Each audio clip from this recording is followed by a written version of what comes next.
Hola, amado, Dios te bendiga, buen día. Qué bueno saludarte en este momento. Deseo grandes bendiciones para tu vida.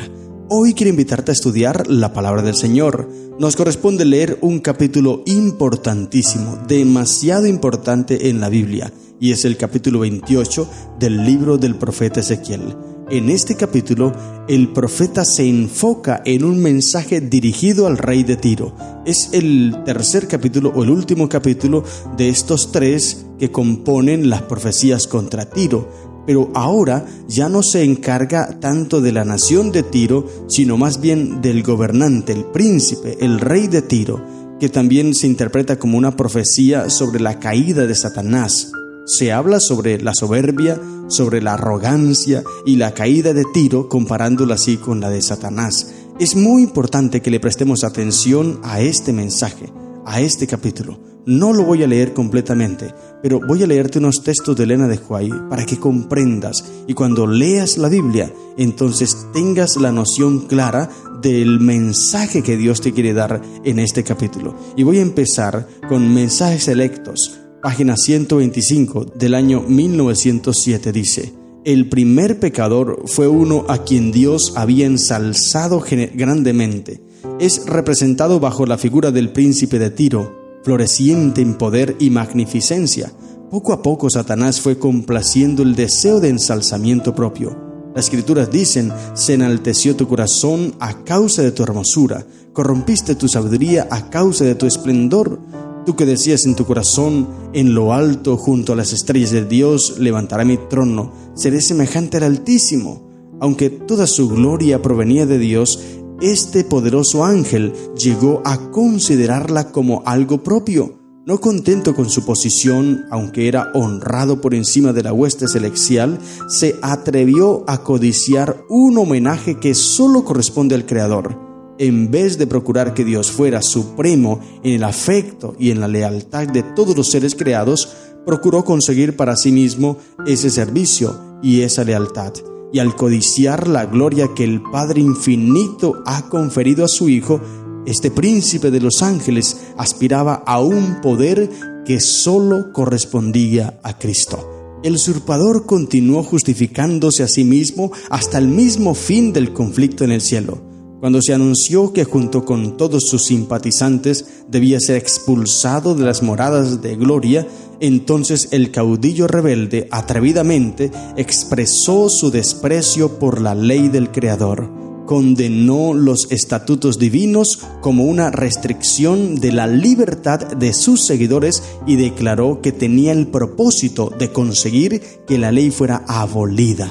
Únicamente Satanás y su hueste echaron toda la culpa de su rebelión a Cristo, declarando que si no hubiesen sido reprobados, nunca se hubiera revelado. Nótese bien, él declara su propósito de conseguir que la ley fuera abolida. Y lo iba logrando, porque mira que en Daniel también se habla acerca de esto, y cuando lleguemos al libro de Daniel veremos cómo este poder, este cuerno pequeño, trata de cambiar los tiempos y la ley. La rebelión de Satanás, sigue diciendo la sierva de Dios, la rebelión de Satanás habría de ser una lección para el universo a través de todos los siglos venideros, un testimonio perpetuo de la naturaleza y de los terribles resultados del pecado. La actuación del gobierno de Satanás, sus efectos tanto sobre los hombres como sobre los ángeles, demostrarían cuál es el inevitable fruto de desechar la autoridad divina. Testificarían que el bienestar de todas las criaturas que Dios ha hecho depende de la existencia del gobierno divino y de su ley. De modo que la historia de este terrible ensayo de rebelión habría de ser una salvaguardia perpetua para todos los seres santos inteligentes, para impedir que fueran engañados en cuanto a la naturaleza de la transgresión, para librarlos de cometer pecados y sufrir su castigo. Es importante entonces que tú y yo, querido hermano, reconozcamos la ley de Dios, reconozcamos la autoridad del Señor. Cuando nosotros pasamos por alto su ley y decimos que fue abolida, que no existe, que quedó clavada en la cruz, como muchos dicen hoy día, entonces no estamos aceptando la autoridad de Dios. Estamos despreciando su autoridad. Esto fue lo que hizo Satanás fue su propósito. Él se puso el propósito de condenar y abolir la ley de Dios. Sin embargo, la sierva de Dios sigue diciendo: Dios puede retirar de los impenitentes las prendas de su maravillosa misericordia y amor en cualquier momento. Ojalá los seres humanos pudieran considerar cuál sería el resultado inevitable de su ingratitud para Dios y de su menosprecio de la dádiva infinita de Cristo para nuestro mundo. Si continúan amando la transgresión más que la obediencia, las actuales bendiciones y la gran misericordia de Dios que ahora disfrutan, pero que no aprecian, finalmente se convertirán en causa de su ruina eterna. Cuando ya sea demasiado tarde para que vean y comprendan lo que han menospreciado como algo baladí, sabrán lo que significa estar sin Dios y sin esperanza. Entonces comprenderán lo que han perdido por elegir ser desleales a Dios y mantenerse en rebelión contra sus mandamientos. Por eso es importante, querido hermano, que le prestemos atención a este capítulo 28 del libro de Ezequiel, donde el Señor nos habla acerca de todo esto. Cómo cayó Satanás, todo lo que tenía Satanás, pero lo despreció y ahora cayó. Dice la Biblia entonces: vino a mí palabra de Jehová diciendo: Hijo de hombre, di al príncipe de Tiro, así ha dicho Jehová el Señor, por cuanto se enalteció tu corazón y dijiste: yo soy un Dios, en el trono de Dios estoy sentado, en medio de los mares, siendo tú hombre y no Dios, y has puesto tu corazón como corazón de Dios. He aquí que tú eres más sabio que Daniel, no hay secreto que te sea oculto. Y esta parte que menciona aquí la profecía es una ironía. Daniel ya era conocido en aquel entonces como un sabio allí en la corte de Babilonia. Y ahora el rey de Tiro quizás se lo compara con una persona como Daniel porque se sentía satisfecho de su superioridad. Él creía que tenía mucha sabiduría. Él se consideraba mayor que cualquier otro gobernante, cualquier otra persona. Y ahora la profecía le decía irónicamente, y él debió entender este mensaje. Irónicamente le decía: tú eres más sabio que Daniel, porque no hay secreto que te sea oculto. Pero es una ironía porque realmente esto no era así.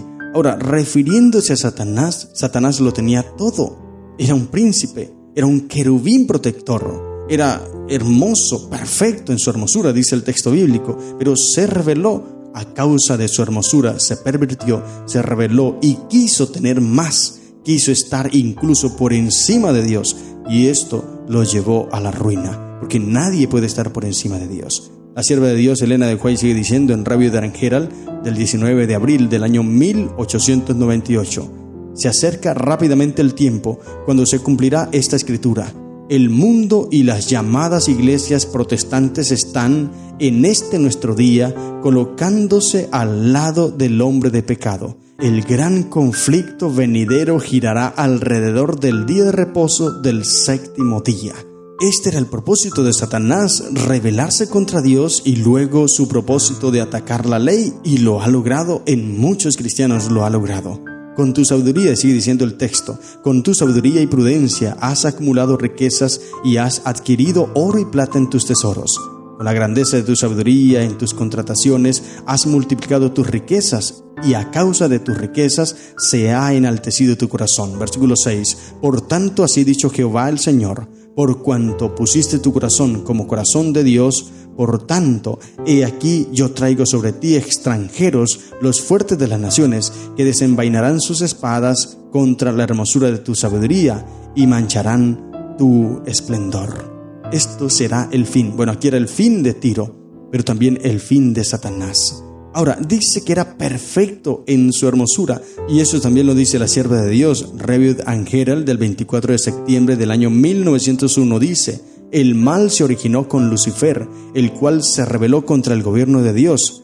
Antes de su caída, era un querubín cubridor que se distinguía por su excelencia. Dios lo hizo bueno y hermoso, tan semejante a su creador como fue posible. Interesante, tan semejante a su creador como fue posible. Pero a causa de esta hermosura y de esta belleza, él se rebeló y se fue contra Dios. Y sigue diciendo la sierva de Dios: Satanás, el principal de los ángeles caídos, una vez ocupó una excelsa posición en el cielo. Seguía a Cristo en jerarquía.